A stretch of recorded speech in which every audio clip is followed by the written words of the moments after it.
wasn't sure if you were coming in. I know I don't normally take it, but I found some unusual local history books. They're just on the counter for you. Thank you.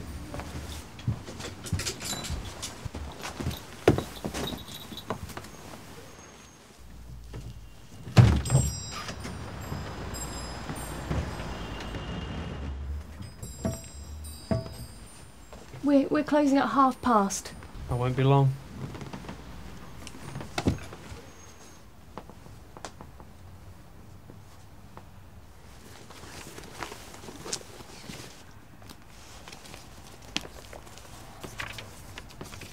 Tim.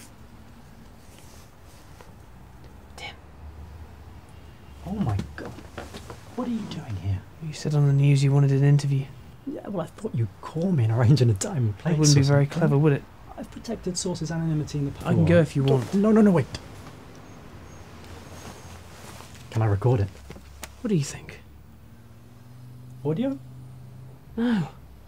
You can take notes. How do you know I was here? I didn't. I figured you'd record your bit at the TV studio before it went on air. I left the studio hours ago. Have you been following me all this time? Yeah. What do you want to ask me? How old are you? Where do you live? Okay, let's try this one. When did you start? The night the story broke.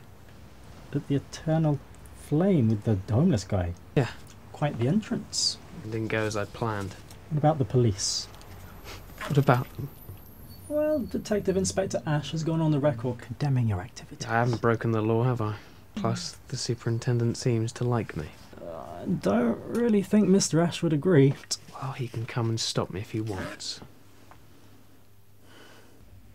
What are you trying to achieve? I'm just trying to help. On your first night out, you put 3 people in hospital. One of them was much better off for it. Is this a reaction to the Sparrow? Maybe. I don't know. People like to feel special. Do you feel special? It's not what I meant. You know there were others before you, right? Yeah, I saw your thing on the TV. People in America, guy in London. Yeah, well, nobody knows much about the guy in London. And the Met Police, they keep passing me from pillar to post. Anyway, I'm not talking about that guy, or the American guys dressing up. I was talking about a precedent here, in this very town. I don't think the Sparrow had much to do. Hundreds of years before the Sparrow. I'm guessing you live fairly locally, certainly within the borough. Judging from your accent, I think you grew up around here. Do you know the early history of this town? Yeah, natural springs found in the Elizabethan period.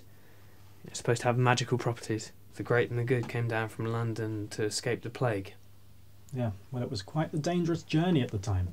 Several people were killed, held up by small gangs of armed robbers. On the run. After public outcry, the roads were protected by 4 horsemen. They wore elaborate costumes, masks, and the legend said they couldn't be killed. Well, in, one particular confrontation, one of those horsemen was shot and killed. His 3 colleagues took him away and the robbers escaped. But 2 days later, that same robber was holding up a coach when the same 4 horsemen attacked. Well, when the robber saw the horseman that he'd shot and killed riding tall, he gave himself right up. You don't believe this, do you? There were at least a dozen other reports. Horsemen getting shot, should have been fatally injured, only to return. And I suppose you think it's the spa water? No. I think they just hired new militiamen, reused the costumes. They probably didn't even think over the immortal aspect until John Harriot shot and killed one of the horsemen. Once you've got a good story, who really wants to spoil it with reality? What do you want from me?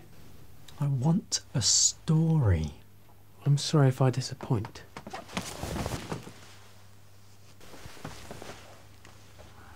Not all fun and games then. I think this interview's over. Oh, come on, don't be like that. I can help you. You have nothing I want. What about the right to reply? What are you talking about? There's been a lot of talk about you and it's not all flattering.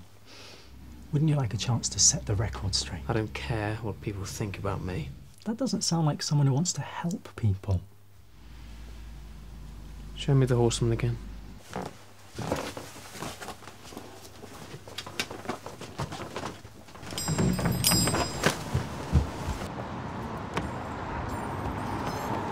Hey!